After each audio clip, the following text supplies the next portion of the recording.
on all the security situations on the African continent. I am Gbenga Aborowa. But before we delve into today's topic of discussion, let me first bring you the major security headlines across Africa. Al-Shabaab attacks African Union base in Somalia. Libya's government of national unity forces launch airstrikes on smugglers. And the United States accuses Russia's Wagner Group of supplying arms to Sudan's rapid support forces. And Guineans protest against government after military suppression. Don't go anywhere, I will be right back.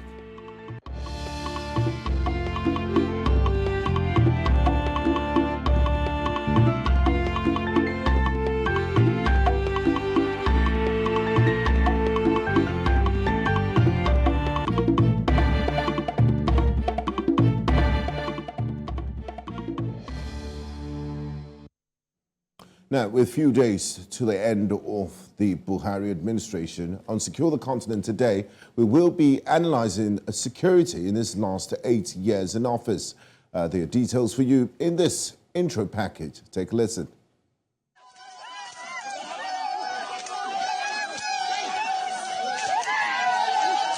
The supply pressures, particularly as President Muhamadu Buhari's government gradually comes to an end, his administration has been measured at the scale of his huge promises 8 years ago. Recall that security was stated as one of his core agendas and one of the reasons Nigerians stood solidly behind him on his fourth attempt at becoming president. Barely 3 days to the next government, we ask important questions about security during Buhari's government. The president reviewed some of his strongest achievements a few weeks ago, with tackling insecurity being one of the highlights. While some Nigerians have said he has done relatively better in this area, the many locals who are constantly victimized and attacked by bandits feel otherwise. Some of the president's claims also involve driving out insurgents from habitable areas they've claimed a stranglehold on, but it comes short of the many splinter terrorist organizations that have reformed and spread across the country. School kidnappings became apparent. Roads became unsafe. Prisons were attacked. Military structures were ransacked by terrorists. And the Kaduna train attack, amongst many, reminded Nigerians of the security situations experienced under the current administration. Some security analysts have credited the current government for reducing the spate of killings in the northeast, but farmer-herder clashes and ethnic tension continue to be a Nigerian story. It's left to you, the Nigerian, to judge, and we ask, how well has Nigerian security fared under President Buhari? Now, joining me tonight in this all-important discussion is Alex Okonkwo, security expert. He joins from Lagos, Nigeria. I also have Otega, Babatunde, Fadiniyi, Maritime security expert. And also Dr. Roy Okhidievbie, National Secretary, retired members of the Nigerian Armed Forces, joins us live from Nigeria's commercial capital, Lagos. And one welcome to you, gentlemen, and thanks for joining me on Secure the Continent. Now, I would like to start with Otega. Otega, can you kindly provide us with an in-depth analysis of the security situation in Nigeria during President Buhari's administration? How would you describe the overall trends and major challenges faced during this period? Can you kindly mute your device, please, Otega?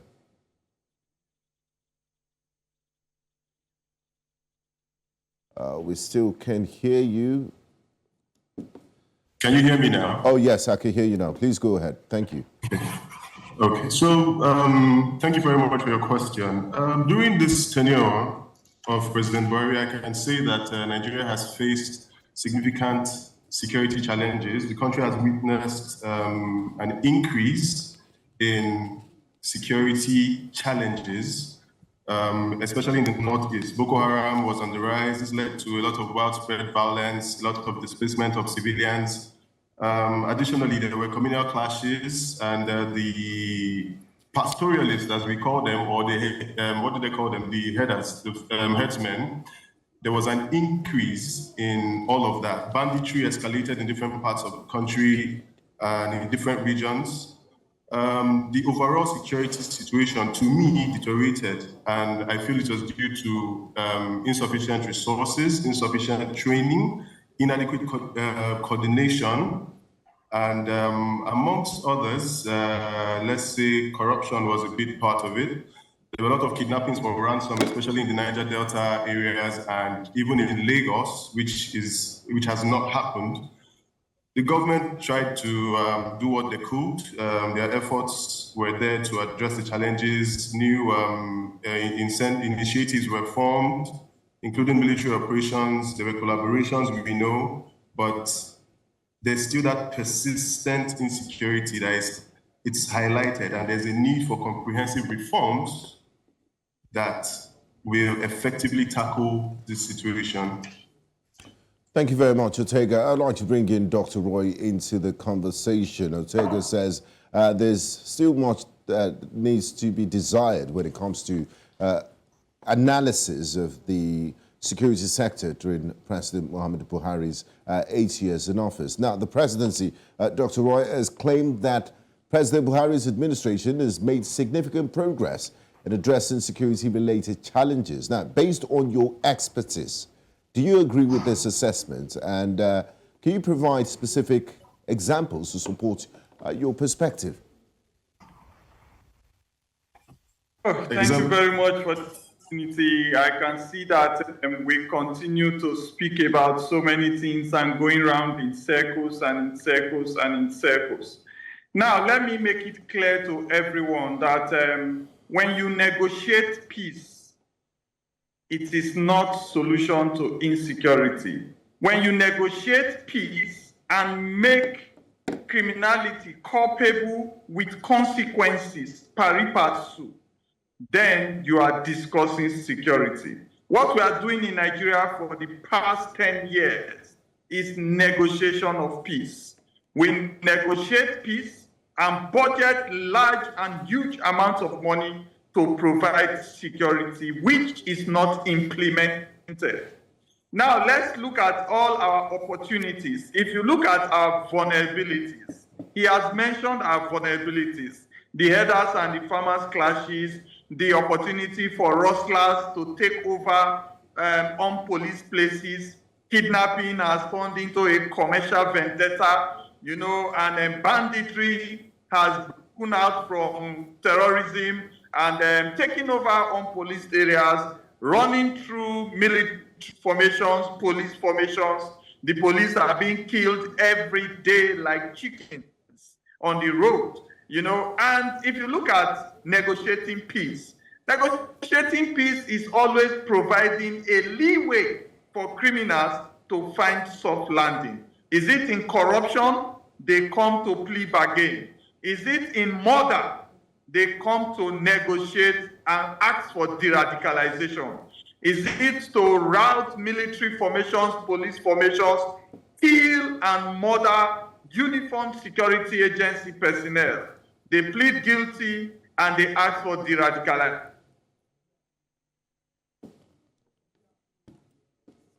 Hello, Dr. Roy, are you there? We seem to have lost Dr. Roy's audio, but I would like to bring in Alex Okonkwo into... Okay. So, yeah, go ahead, Dr. Roy. We're with you. Okay. So when you have an exit plan, then you have increased petrol TSS person as an NSCD.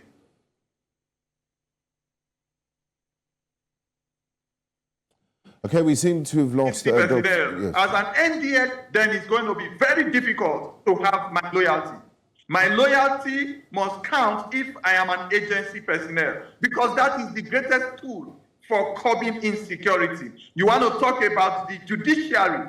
The judiciary is supposed to interpret the law and apply consequences. As I speak to you, it is a running battle, even for a police formation to get a letter for them to be able to look at the call log of a criminal, they have to go to Ibadan from Lagos because the courts may say they are on recess. You know, so the judiciary has not also married its relationship with the Ministry of Justice to deliver justice. Thank you very much, Dr. Roy. I'd like to bring in Alex Okonkwo in Lagos into the conversation. Now, Alex, the Nigerian security tracker data indicates a high number of casualties caused by non-state actors during the last 8 years of President Muhamadu Buhari's presidency. What are the key factors that have contributed to the rise of these violent incidents, and how do you interpret these figures in terms of their impact on Nigeria's security landscape?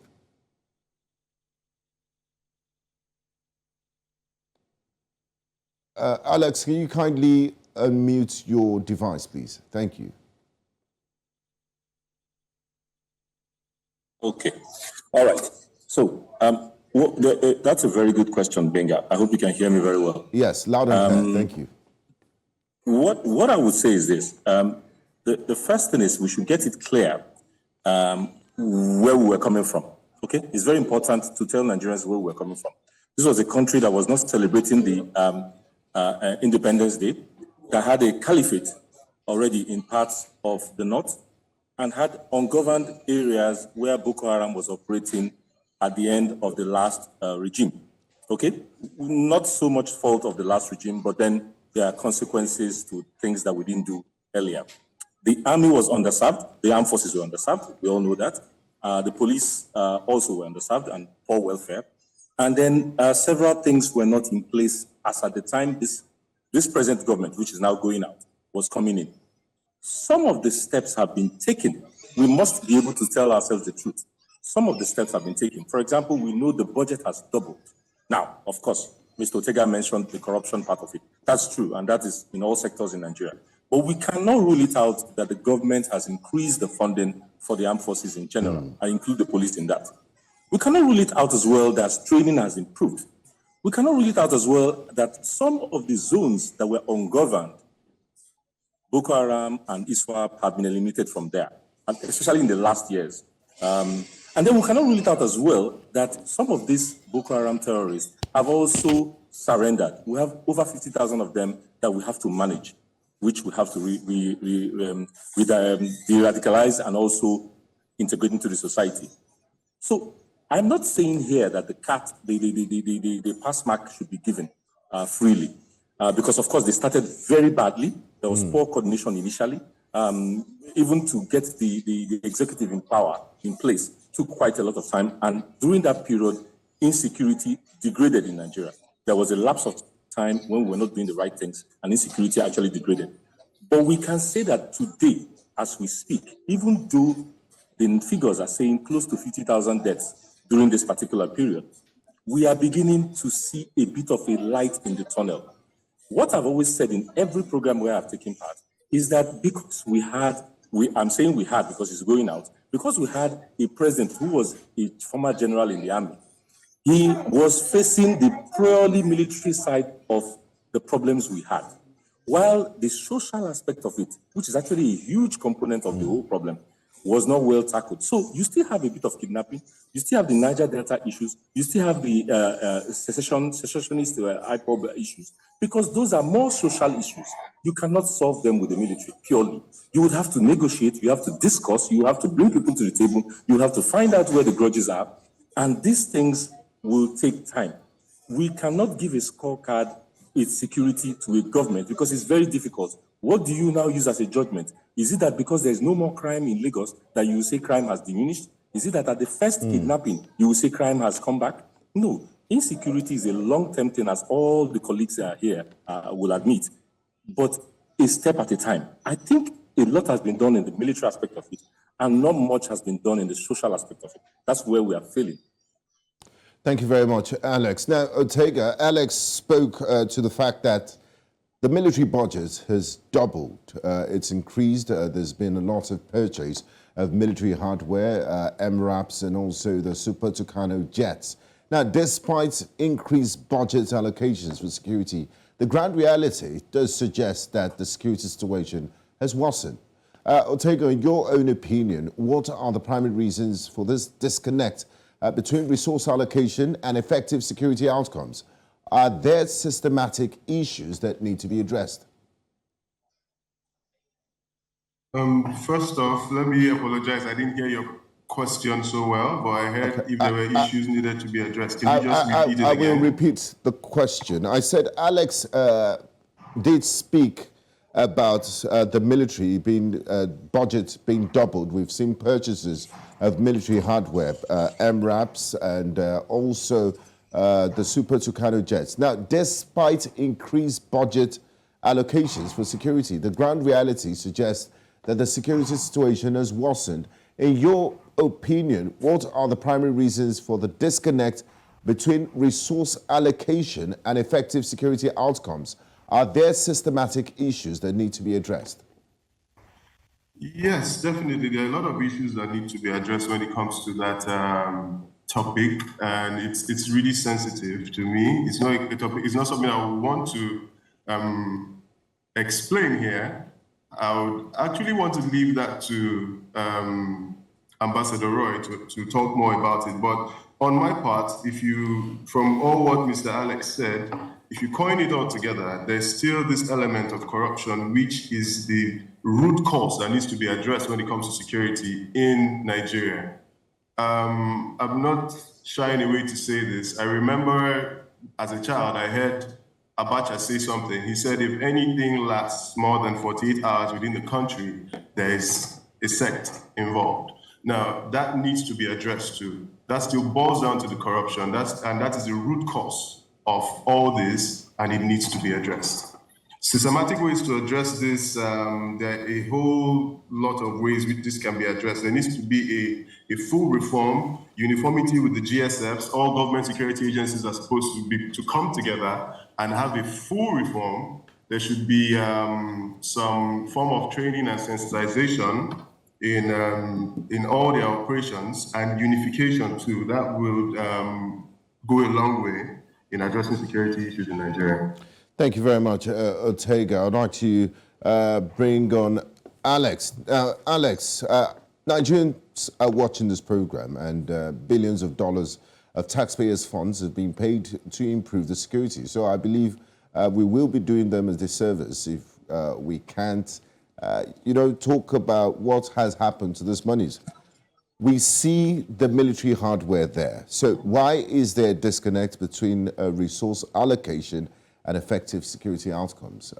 Is it automatic that, okay, we buy this hardware, that means, the bandits and those insurgents, violent extremist groups stand no chance? No. Mr. Otega mentioned one point, corruption. So I'll put that aside. He has mentioned it. We will not waste time on that. It's very clear. It's a flaw. It's an illness that is affecting all the sectors of the society in Nigeria. But when you talk about corruption, sorry, I'm not. Yes. I don't hold brief for the Nigerian Armed Forces, but there is hardware that we see there. Like in the past, when you talk of corruption, it means they won't even buy the equipment in the first place. But that's what we said. That's why it's difficult to give a total pass back. Yes. Because on one side, we cannot say they were not equipped.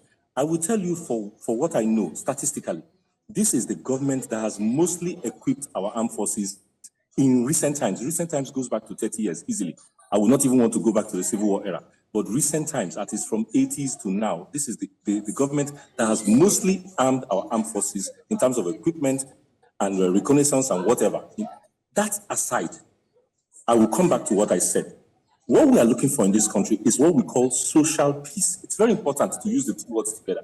It's not just security, it's not just peace, but social peace. That is to say, if we don't solve all the other social ills, abject poverty, unemployment, loss of our culture and values, whatsoever, incivility, you will not be able to just leave it to the military or the police to solve the consequences, which is corruption, which is crime, which is kidnapping and all that. It will be unfair to leave all the illnesses of this society to the armed forces alone to solve. That's what we're doing. Unfortunately, the current president who is going out was a military man, and he had to look at it from a military standpoint. That is, in fact, why all the places where Boko Haram and SWAP have been located have been destroyed. They have come out. They have created splinter cells. They've gone into other activities. They've gone into local banditry.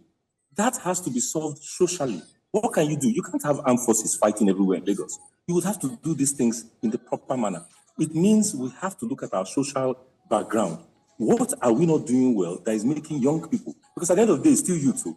There's nobody who's 50 fighting for Boko Haram. These are still people under the age of 30.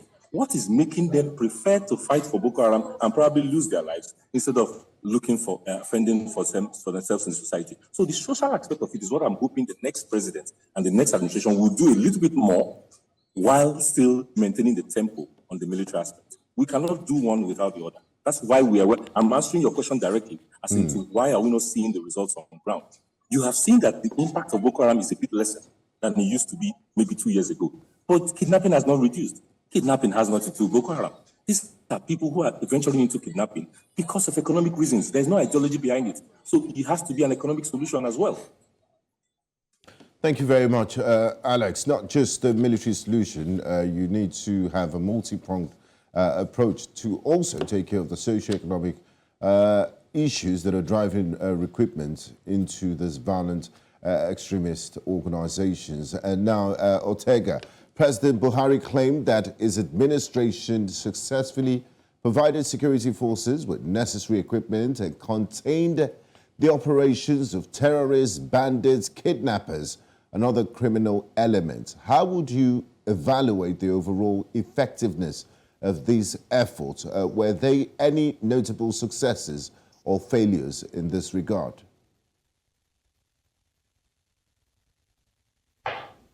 I'm sorry, I lost you a bit again. Yes, you can just repeat the question. I lost you a bit. I said the outgoing President Muhamadu Buhari claimed his administration successfully provided security forces with necessary equipment and contained the operations of terrorists, bandits, kidnappers, and other criminal elements. How would you evaluate the overall effectiveness of these efforts? And were there any notable successes or failures in this regard?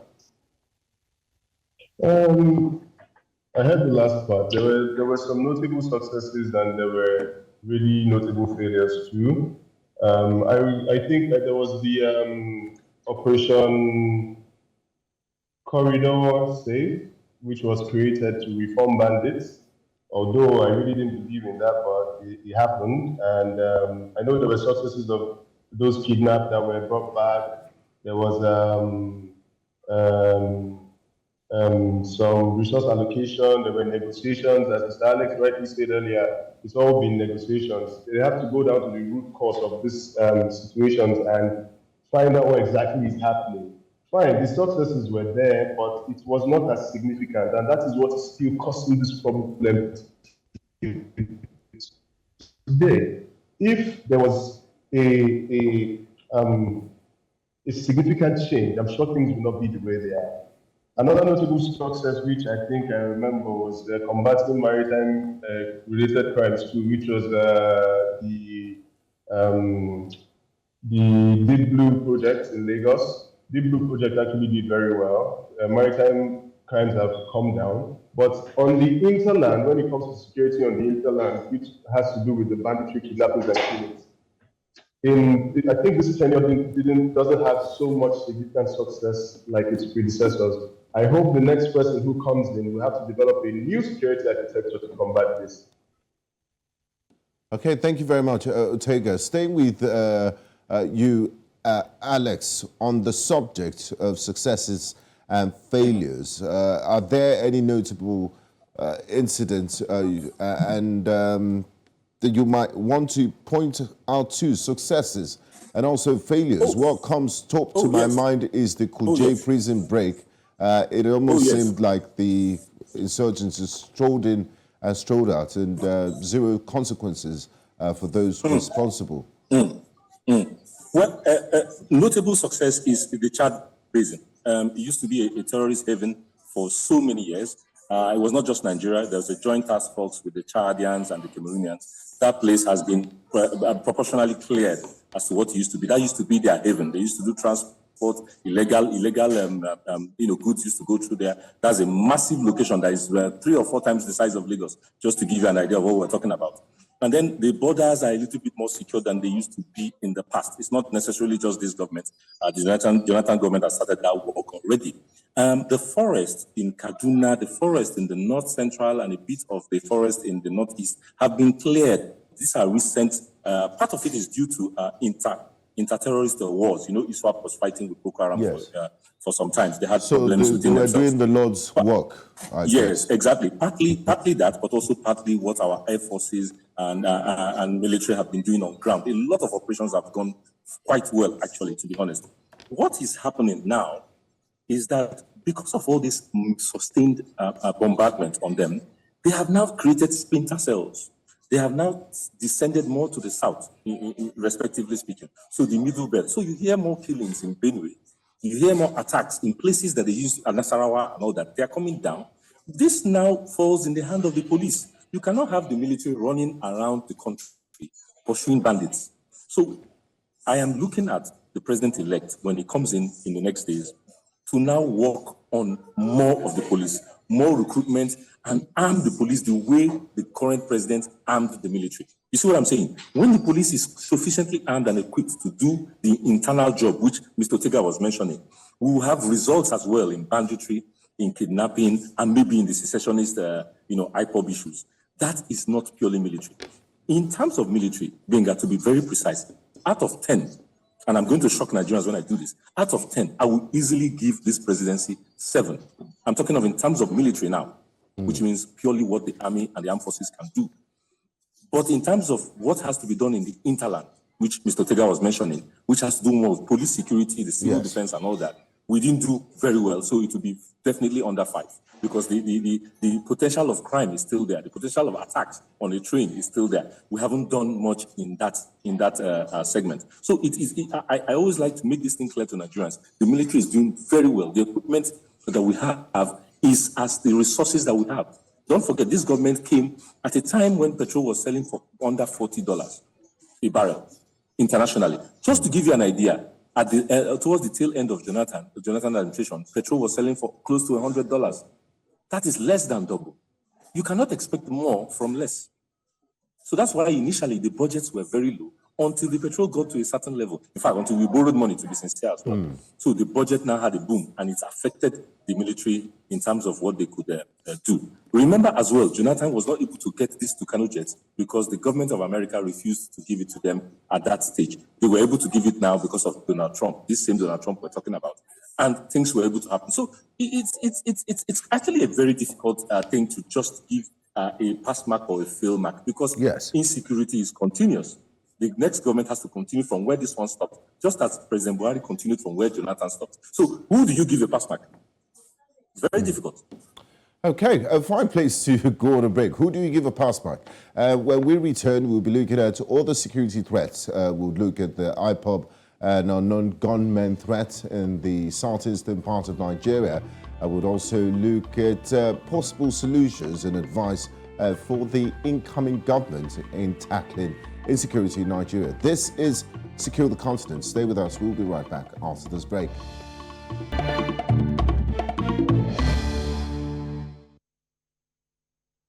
Thank you very much for staying with us and Secure the Continent. If you're just joining, we've been looking at the security situation under the Buhari administration in the last 8 years, and we still have on the show Alex Okonkwo, security expert, Otega, Babatunde, Fadiniyi, maritime security expert, and also Ambassador Dr. Oamien Okhidievbie, a National Secretary, retired members of Nigerian Armed Forces. He joins us live from Lagos, Nigeria. Now, Ambassador Roy, one of the notable security threats in Nigeria during the last 8 years has been the rise of what has been coined to be known as unknown gunmen, and also the IPOB situation in the eastern part of the country. As we speak, Mondays have been an unofficial public holiday, that you have a group that is a non-state actor forcing people not to work on Mondays for one reason or the other. Do you think the government has done enough to address that situation, and what is the potential of that blowing into a full-scale conflict? What needs to be done to address it? Well, thank you very much, and sorry about the network issue. Yeah, now, you see, we're talking about negotiating peace and having security structures on ground. You see, part of the reasons why I came out at my opening statement like that was part of this IPOB issue, for an example now, Niger Delta issue, for an example now. You see, until you begin to decide that murder is murder, arson is arson, disturbing public peace is a crime, kidnapping is a crime, until you begin to look at issues like that. Any part of the country that has disgruntlement, it comes all the time, even in a family of 2 kids, you must have it.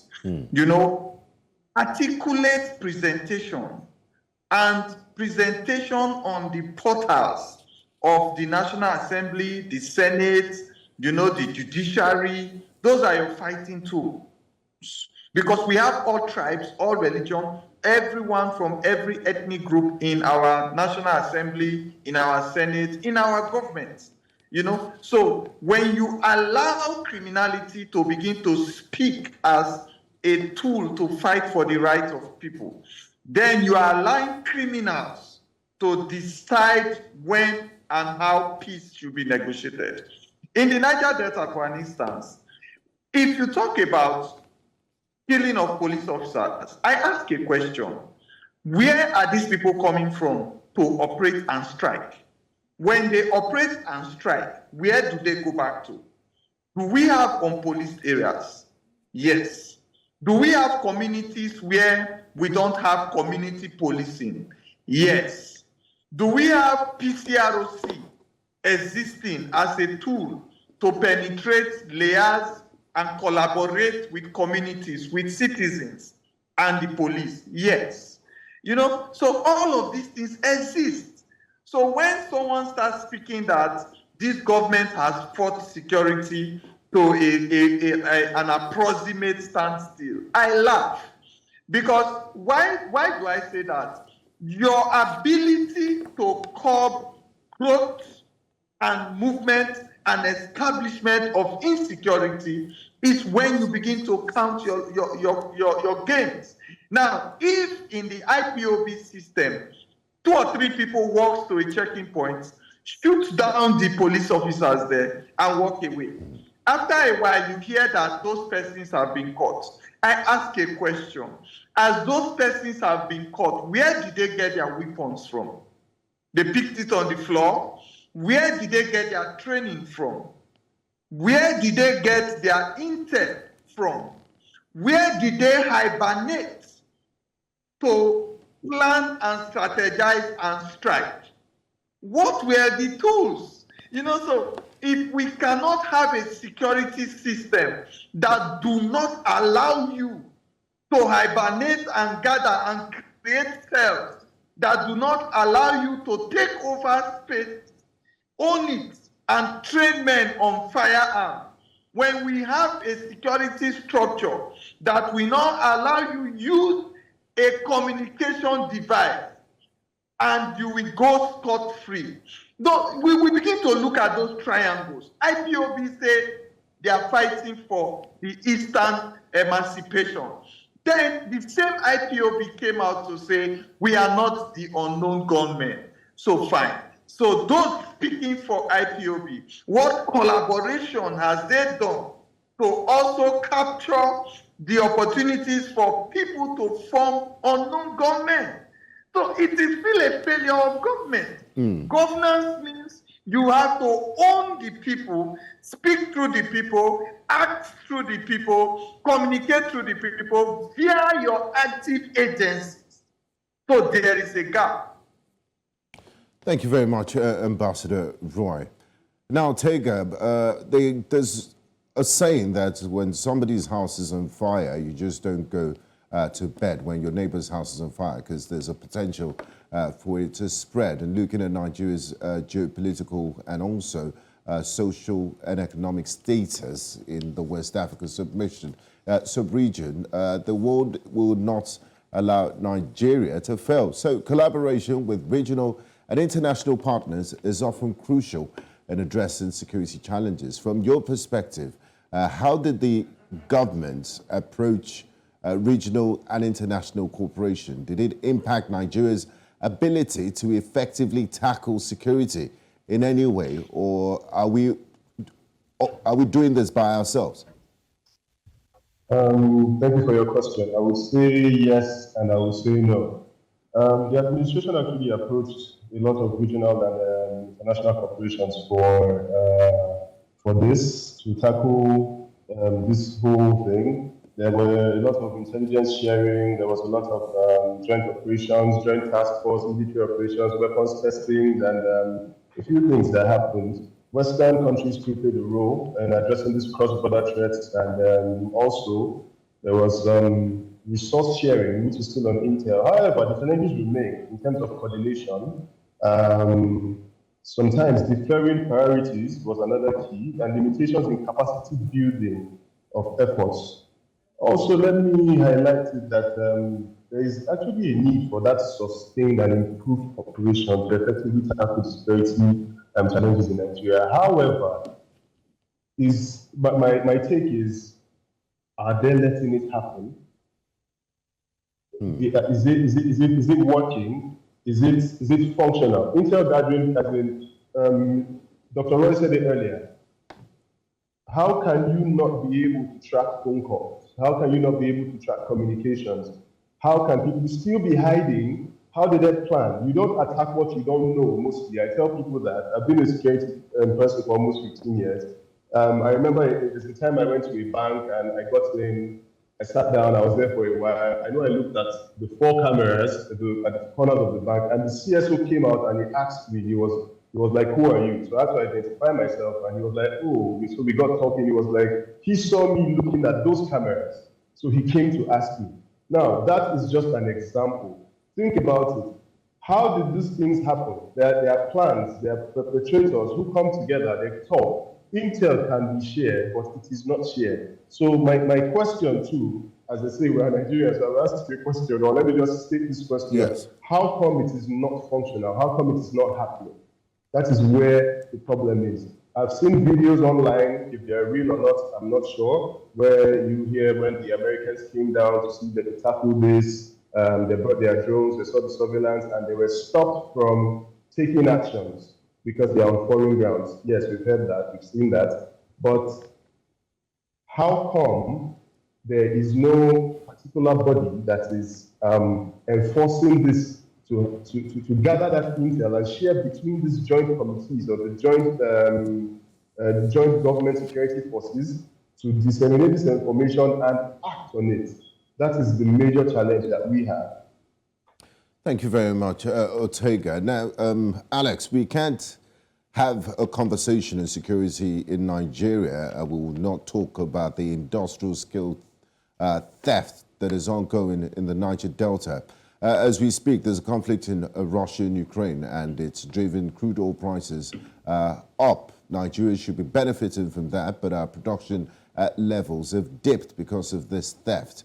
What is the Nigerian Navy and those responsible for this doing about this? We hear about multi-billion naira contracts that have been given to government Tompolo to secure our pipelines. How effective has this been, and do we need to relook at the strategy when it comes to protection of our critical assets like oil pipelines?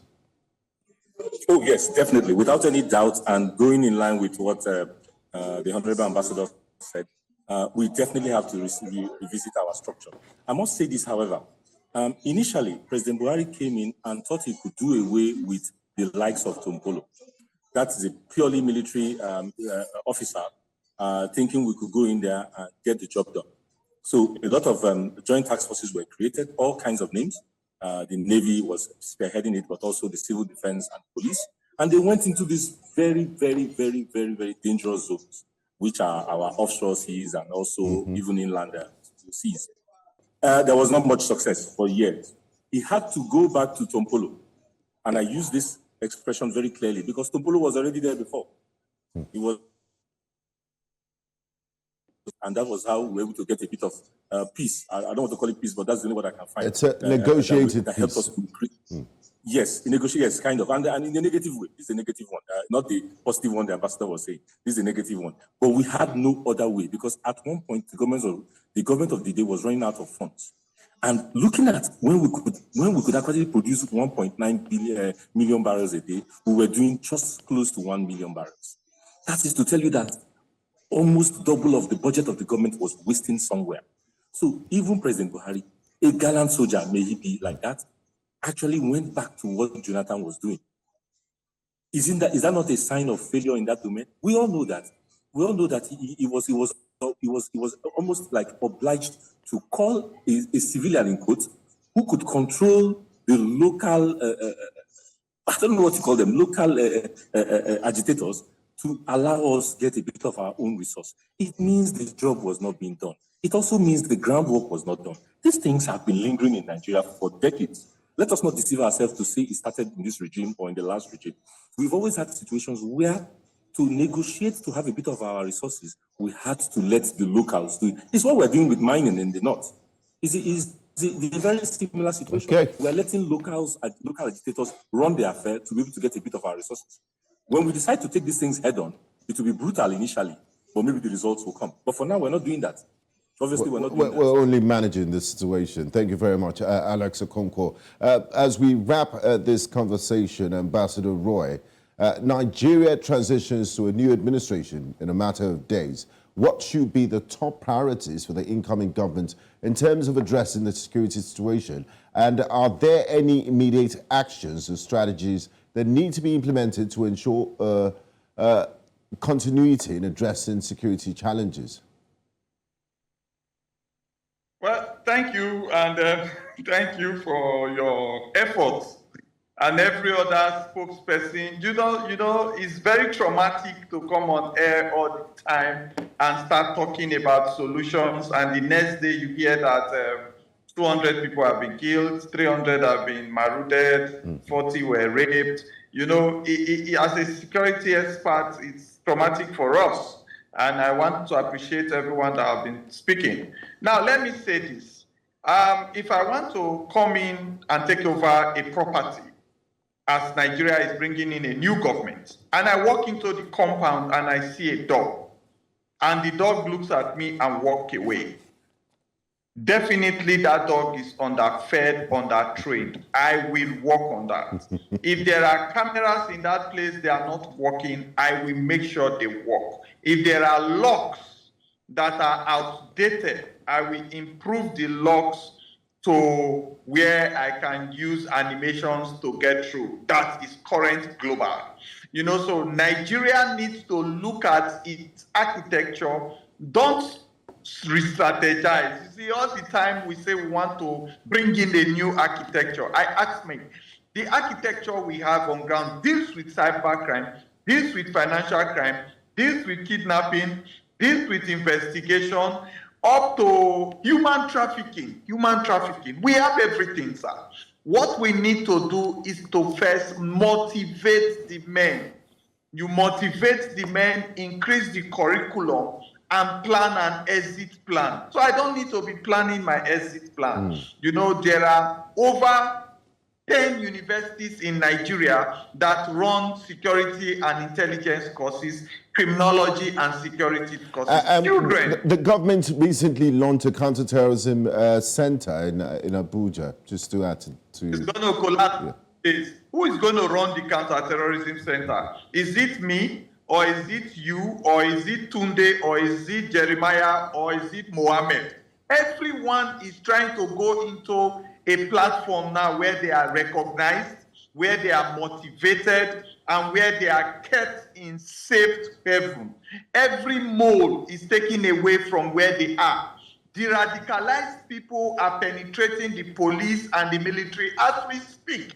How many times have you heard of military ambush and so many were killed? How many times have you heard of police ambush and they were killed? What happened to Wadume?